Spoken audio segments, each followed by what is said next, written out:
Olá, tudo bem? Bem-vindo ao canal Viver de Renda. Se inscreva no canal, deixe seu like, compartilhe com os amigos. Nos acompanhe no Instagram Viver de Renda Canal.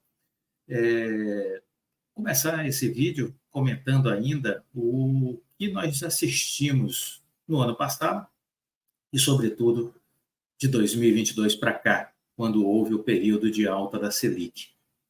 O que nós vimos foi uma migração de investidores de aplicações da renda variável para a renda fixa.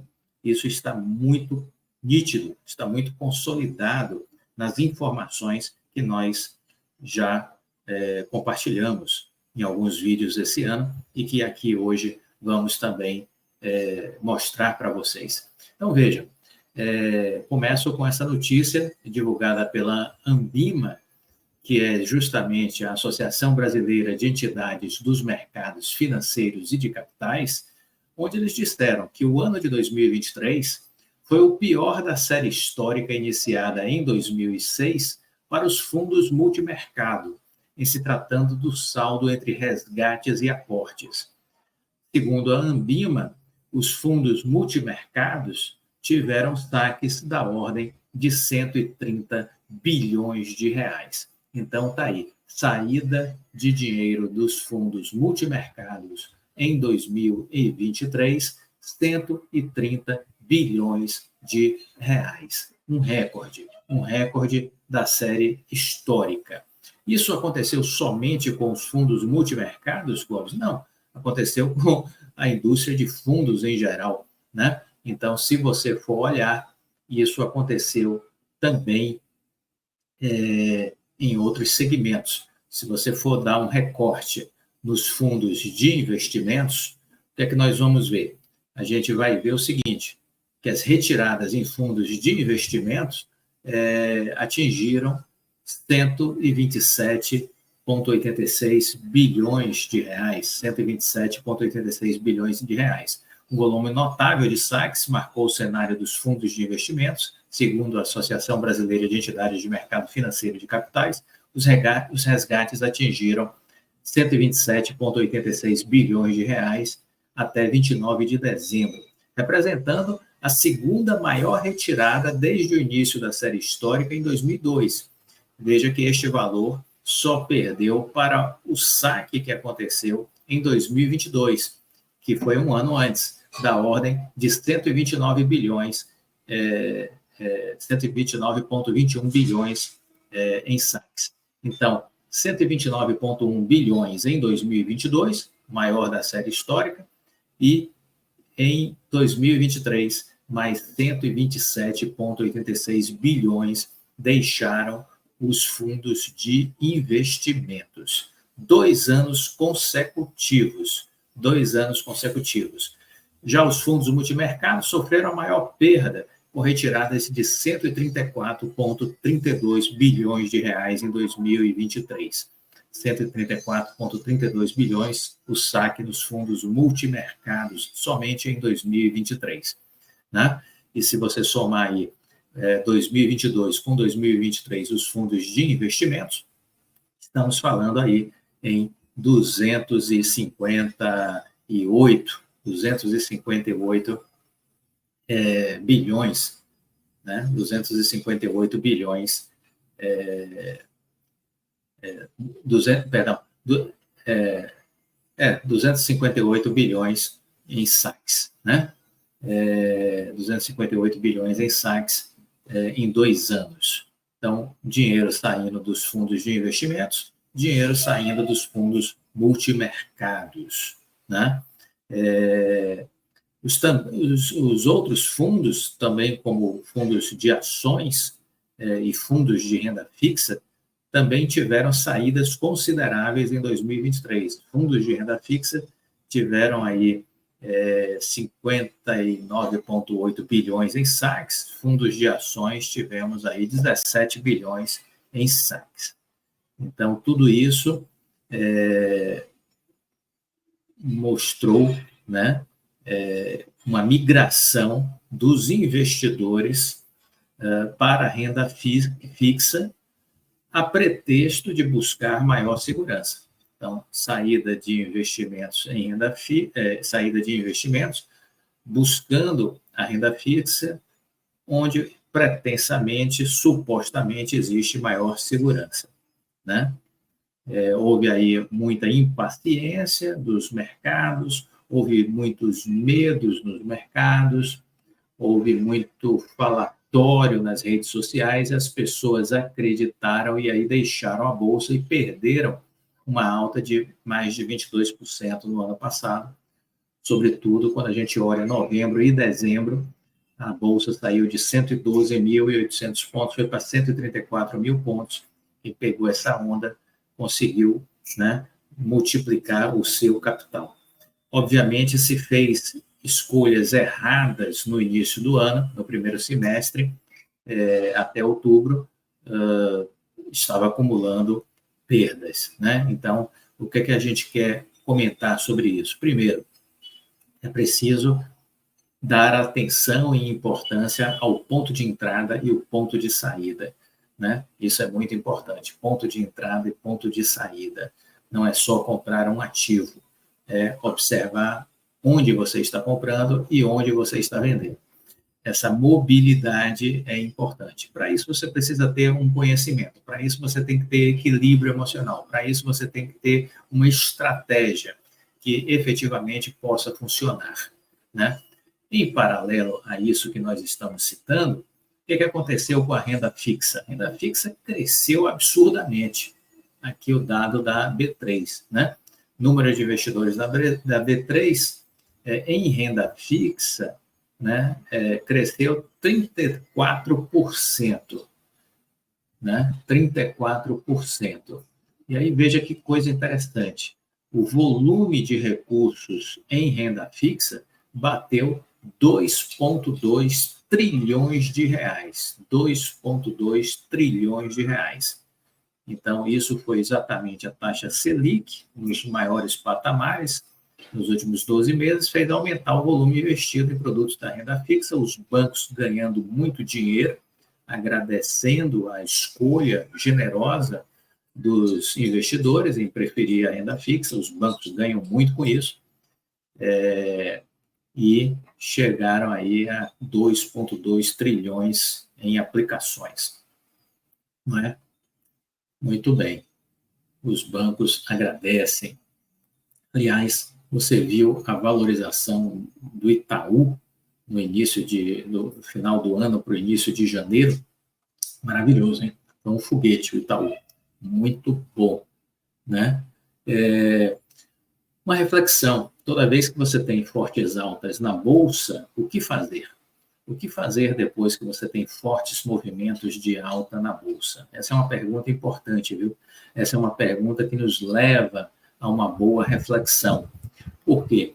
Porque eu estive vendo aí agora, nesses primeiros dias do ano, diversos bancos saindo com recomendações de compra de imediato para ações que já subiram muito, certo? Para ações que já subiram muito. Quer ver, por exemplo, eu vi, por exemplo, que o Bradesco, BBI, recomendou compra para, deixa eu ver aqui, recomendou compra para Marco Polo, já tendo uma alta de 125% no acumulado até os primeiros dias de janeiro. Ora, uma ação que já subiu 125% nos primeiros dias de janeiro, até os primeiros dias de janeiro. É mais provável que essa ação corrija ou que continue a subir? Reflita comigo. Tudo que sobe muito, chega uma hora que o investidor que pegou essa alta, ele sente vontade natural, muito natural, de realizar, para colocar o dinheiro que ele valorizou no bolso, né? Então, você acha que faz sentido comprar uma ação que já subiu 125% nesse momento? São os compradores de topo. São os compradores de topo, né? E por isso perdem sempre que compram topo, né? Um outro banco, eu vi o Itaú, recomendando compra de uma ação que tinha subido 57% em 2023, a ação do BTG Pactual. O que é mais provável nesse momento, se você comprar, que a ação continue a subir ou que ela corrija? Reflita sobre isso. Então, cuidado com essas recomendações de compra. Pode até fazer sentido você comprar aquela ação por conta do potencial que ela tem de valorização. Mas muito cuidado com o momento que você compra, porque você pode estar próximo de uma correção. Próximo de uma correção. E sendo assim, é melhor esperar corrigir para poder comprar. Esperar corrigir para poder comprar. Muito cuidado com as suas decisões. Cuidado com você na Bolsa de Valores. Você é o seu pior inimigo. E se você fizer as coisas erradas, você vai ter dificuldade de ter sucesso. Então, muito cuidado. Essas recomendações, muitas vezes, o meu sentimento é que a instituição querendo encontrar compradores para alguns clientes preferenciais começarem a realizar os seus ganhos. Esse é o sentimento que eu tenho após 17 anos de Bolsa de Valores. Bom, mas falamos dos saques, dos fundos de 2022, 2023, do excesso de recursos que foi para a renda fixa, mas alguns especialistas estão dizendo que estão vendo melhoras para os fundos em 2024. Será? Deixo aqui essa interrogação no início logo, né? Será? Então, especialistas veem melhoras para fundos após maré de resgates. Quais são os preferidos para 2024? A tempestade perfeita que abalou a indústria de fundos de investimento em 2023, eu diria que não é só 2023, ela já vem uma tempestade desde 2022. Essa tempestade me escancarou retornos abaixo do esperado para boa parte das classes e um fluxo maior de saída do que entrada. O resultado foi um volume de resgate líquidos de mais de 127 bi no ano, segundo maior da história. Após um ano desafiador, especialistas agora veem perspectivas mais positivas para os fundos imobiliários, fundos de ações, fundos de infraestrutura, além dos fundos de crédito privado. Multimercados, por sua vez, não devem perder totalmente o apelo. Já fundos de investimento em cadeias agroindustriais, com destaque para os que possuem ativos high yield, devem ser vistos com maior cautela diante de eventuais riscos com relação a essas questões climáticas. Então, o que dizer sobre isso, né? Eu continuo descrente dessa possibilidade de atratividade desses fundos. Continuo descrente. Por quê, Clóvis? Pelo seguinte, nós ainda estamos com uma Selic alta, né? Ela está no início do ano, ela começa o ano de 2024 em 11,75. Tem dois cortes já aí, vamos dizer assim, contratados, que o presidente do Banco Central disse que nas próximas duas reuniões vai cortar 0,50, então a gente vai estar com uma Selic de 10,75.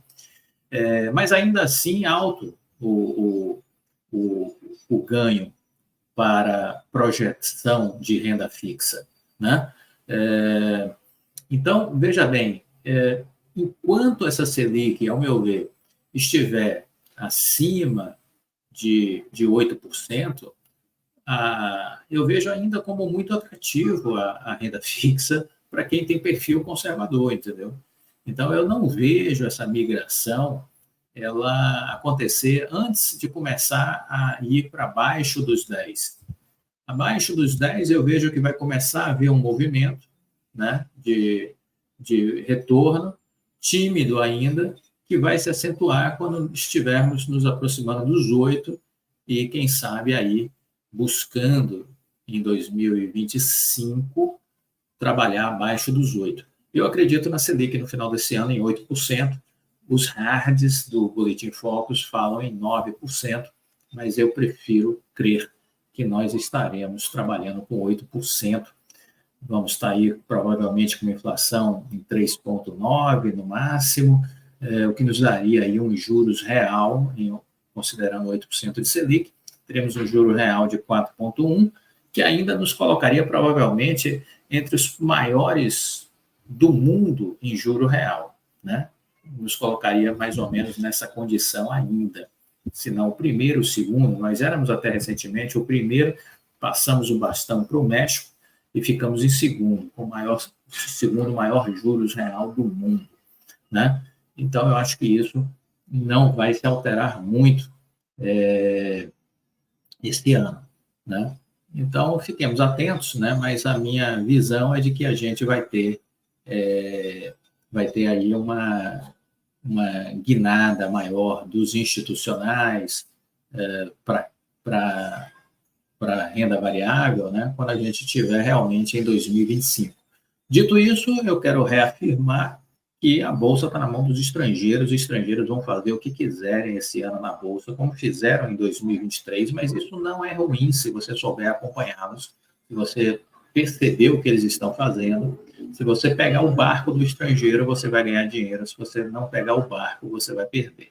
Então, esse tipo de análise nós fazemos tanto na nossa seleção de empresas, que é a nossa assinatura anual, você vai receber todo mês um estudo com as nossas análises e perspectivas sobre os investimentos, os cenários da economia mundial, brasileira, nossos investimentos, nosso portfólio e as empresas que estamos estudando. Isso tudo vai ajudar você a refletir, montar suas estratégias e tomar as suas próprias decisões. Ou venha fazer parte também do nosso programa de mentoria, onde você vai ter aí, durante 12 meses, uma reunião semanal comigo, de 35, 40 minutos, via videochamadas, e nós vamos conversar e trocar ideias, tirar dúvidas, e dessa forma eu entendo que você vai ter muito mais segurança e tranquilidade para saber o que fazer, o que não fazer, quando fazer. Então, eu acho que isso também ajuda muito, né? Ajuda muito. Muito bem, vamos para a última parte desse vídeo de hoje, e aí eu quero falar com vocês sobre uma análise que a XP fez sobre o varejo. Muita gente me pergunta, Clóvis, o que você vê assim como setores que serão favorecidos em 2024 na Bolsa? Eu destacaria 2, construção civil e varejo, tá? Construção civil e varejo. Basta você entender a lógica.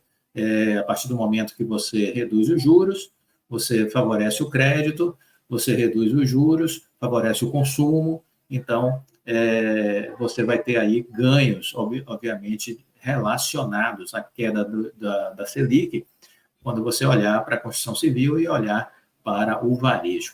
Pois bem, a XP ela fez um documento dizendo o seguinte, que vê desafios, mas que o tempo está se abrindo para o varejo. Então, foi um estudo aí da XP. Após um 2023 pouco entusiasmante para as varejistas, 2024 deve ser um pouco melhor. Eu diria que vai ser o início da virada da história, né, do varejo. Obviamente, é preciso olhar caso a caso, porque a história não será contada de forma uniforme. Cada empresa vai ter uma história a contar, mas é o início de uma virada. Obviamente, alguns estão melhores posicionados do que outros. Então, é preciso ser seletivo quando olhar para o varejo, assim como na construção civil é a mesma coisa, na parte de construção é a mesma coisa.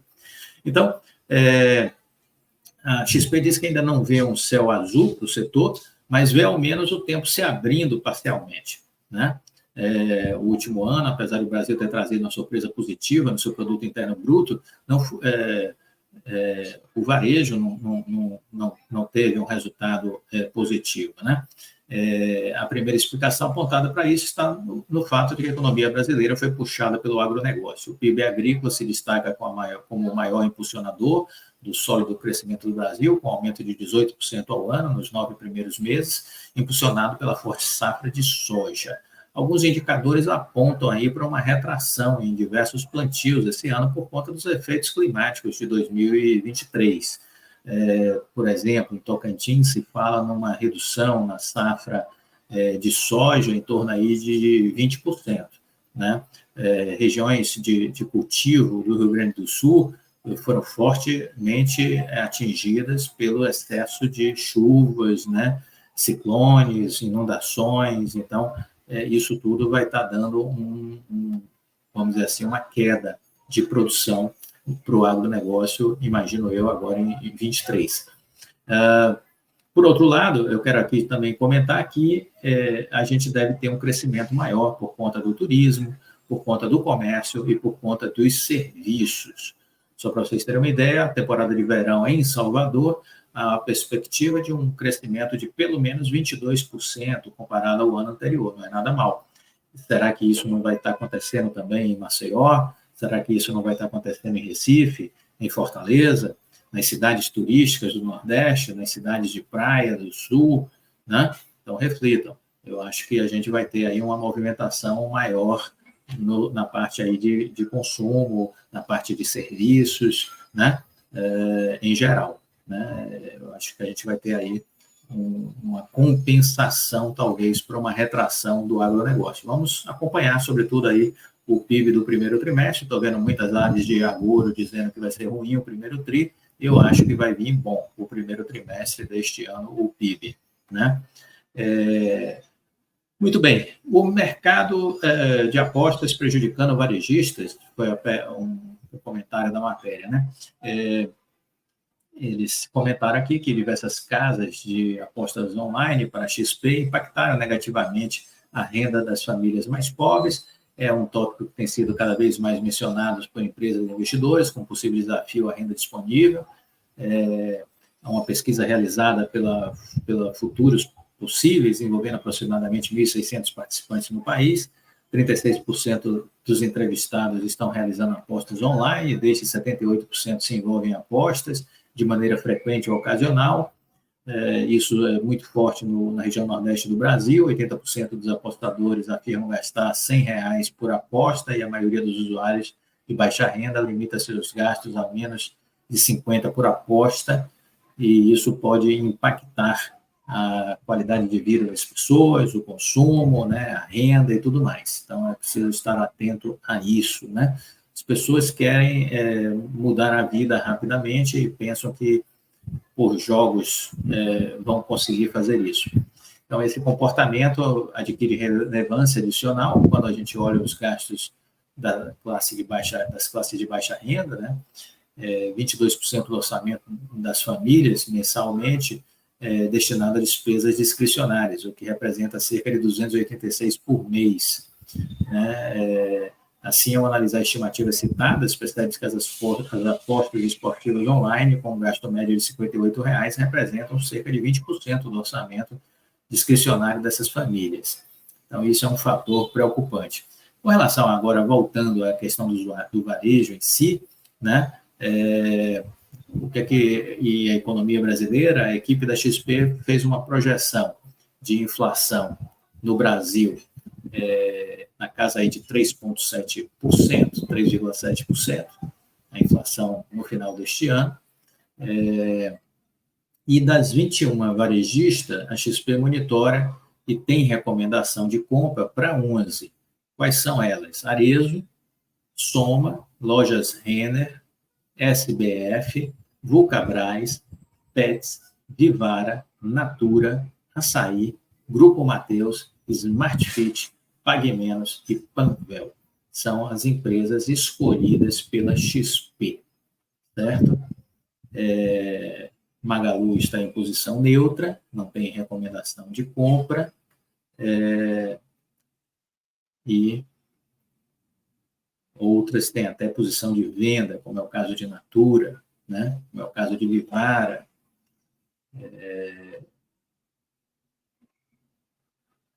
Então, não, Vivara é compra.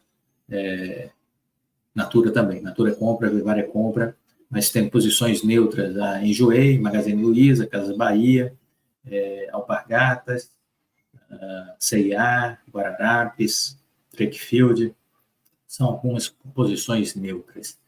Bom, está aí a análise da XP, né, em relação ao que ela considera interessante. Se você quer saber o que eu penso, de que empresas eu acho que são interessantes, fazem sentido numa estratégia para 2024, se eu tenho alguma empresa de varejo já em carteira, aí assine a seleção de empresas que você vai entender o meu racional e entender quais são as empresas que eu estou acreditando que tem potencial, tanto no varejo como na construção civil. isso está dentro dos nossos estudos da seleção de empresas. Assine e acompanhe o nosso racional para que você possa ter uma ideia e, a partir dessa ideia, você possa, então, construir a sua estratégia, que é importante você ter a sua estratégia baseada nas suas convicções, né? A gente compartilha a opinião de muita gente, mas sempre referendo a isso, de que você precisa ter a sua opinião, porque, no final das contas, é você que clica ali no home broker e dá a ordem de compra ou de venda. A responsabilidade é sua. Então, você tem que ter realmente muita calma e muita segurança para fazer isso.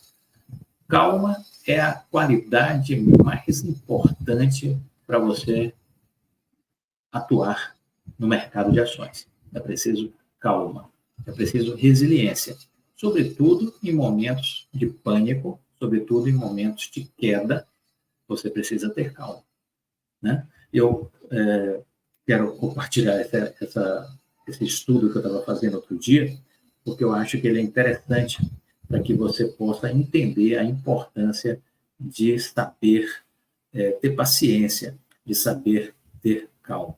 A Prio é uma empresa que eu estou sempre comentando, do setor de petróleo, a gente entrou nela em 2020.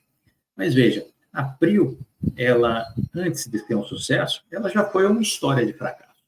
De 2011, de fevereiro de 2011 a fevereiro de 2016, a Prio caiu simplesmente 99,7%. 99,7%. Quase virou pó, né? Quase virou pó. 99,7% de queda em 1.297 pregões. Olha o tempo que durou, né? 1.297 pregões de queda, né? Óbvio que nessas quedas você teve momentos de alta, mas a tendência era de baixa ao longo de todo esse período. Quando chegou em 2016, em fevereiro, ela fez reversão dessa tendência longa de baixa, ela fez reversão, iniciou uma tendência de baixa, ou iniciou uma tendência de alta, né? Em fevereiro de 2016, ela iniciou uma tendência de alta, e, se olharmos até o final de 2023, representa uma alta de 35.600 pontos. 35.600%. 35.600% de alta. Anote aí, 35.600%. De fevereiro de 2016 a dezembro de 2023. Olha que coisa maravilhosa. Multiplique aí, para você ter uma noção. Se você tivesse botado 50 mil reais nessa ação em 2016, veja quanto você teria se tivesse conquistado esse ganho de 35.600%. Veja que, se você souber escolher a ação certa e souber usar o longo prazo, os juros compostos a seu favor, você pode construir uma bela história de sucesso, não é verdade? Então, reflita sobre isso. Se gostou do vídeo, deixe o seu like, compartilhe com os amigos. Fique com Deus e até a próxima. Tchau.